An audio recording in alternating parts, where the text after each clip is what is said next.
Hey folks, happy Tuesday to you. Welcome to FUMC CV Pastor's Devotional. We generally use our prayer calendar for these devotionals, but our prayer calendar ended on Monday the 28th of December, and we've got a few days in here until we get to the beginning of the prayer calendar for 2021. And it looks like this January prayer calendar, you can get it. It's the mailed version of the pathway. We will release it on every morning at 7 a.m. on our Facebook page. Put the scripture of the day on there.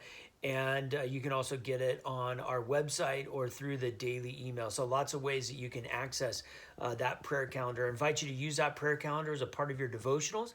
You might do them on your own. You might do them with your family. You might do them with me. And so we have a couple sort of bonus days in here, 3 days, Tuesday, Wednesday, Thursday, to develop some other material for pastor's devotional. So what I wanted to do is read, there's very few scriptures, gospel passages that span the time between Jesus' birth and Jesus' public ministry. So it's sort of like he's born, pause for 30 some odd years almost, and then pick up the story. What happens in the midst of that?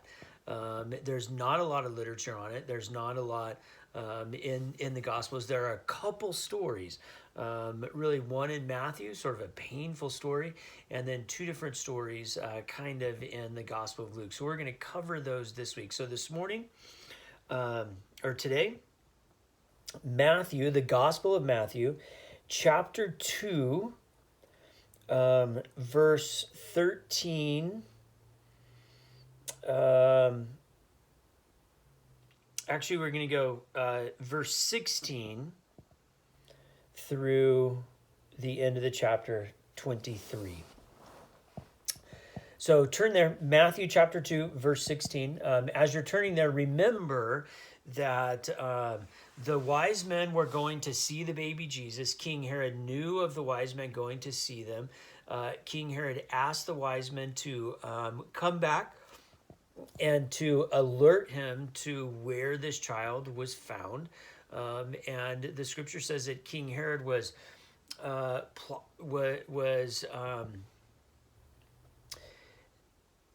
threatened by Jesus because this is the King of the Jews that is being born. And so the wise men sort of get this premonition that King Herod wants to do something bad to this child. And so they go home by a different route and they don't go and see King Herod. And so then we pick up the story there. And actually, we're going to go back to verse 13. Chapter 2, Matthew, verse 13. Now after they, and they as the wise men, had left, an angel of the Lord appeared to Joseph in a dream and said, "Get up, take the child and his mother, and flee to Egypt, and remain there until I tell you, for Herod is about to search for the child to destroy him." Then Joseph got up, took the child and his mother by night, and went to Egypt, and remained there until the death of Herod. This was to fulfill what had been spoken by the Lord through the prophet, "Out of Egypt I have called my son." So we've got this circular story, right? The people of Israel end up enslaved in Egypt.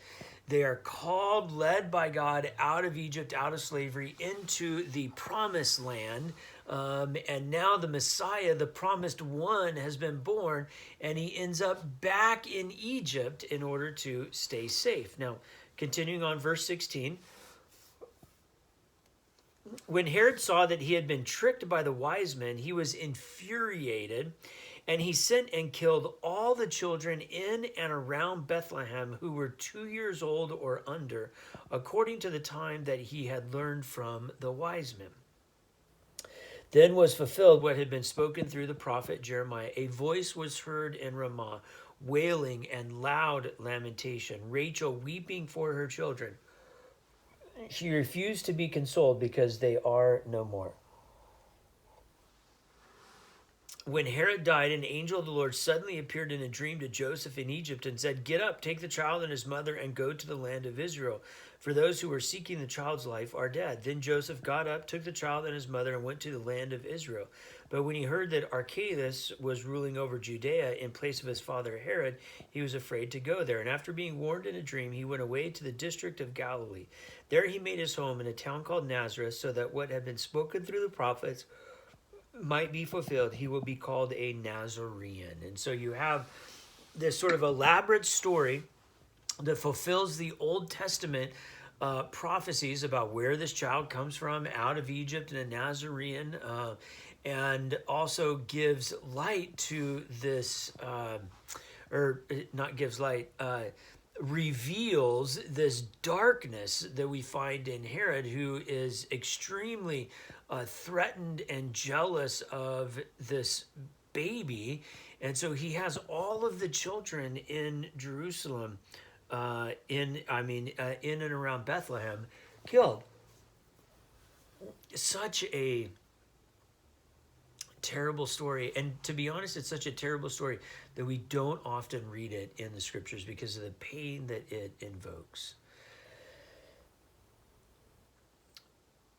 What I would encourage you to understand in this story is that there's a long history of our people, Christian people, and before us, Jewish people, so Judeo-Christian people, being exiled, being foreigners in a strange land, being immigrants, sometimes immigrants in our own country,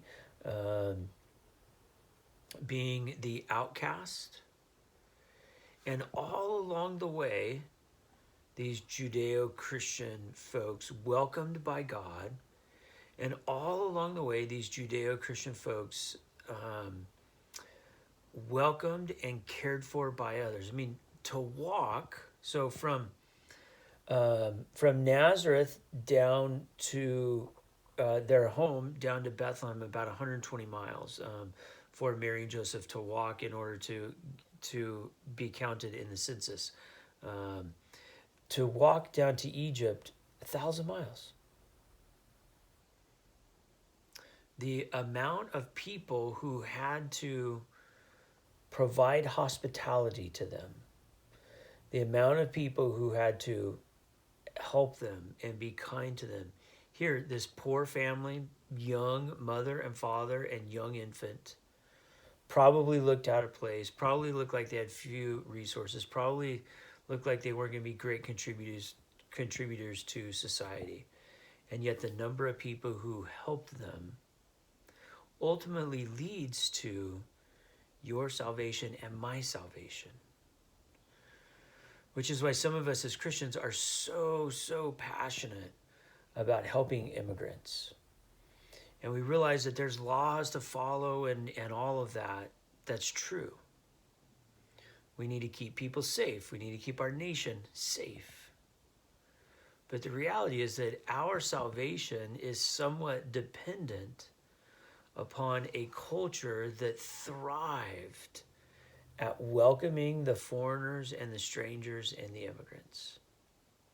And because of that, this baby made this long, arduous journey down to Egypt, then made the long, arduous journey back into Israel, safe, so that someday he might die on a cross to make us eternally safe.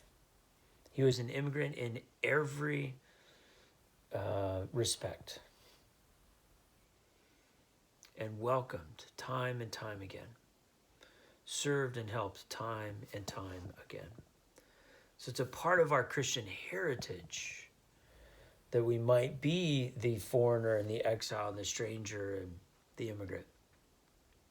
It's also part of our heritage that we would participate in helping those folks move to the next place in life where God is leading them. God bless you. Have a great day.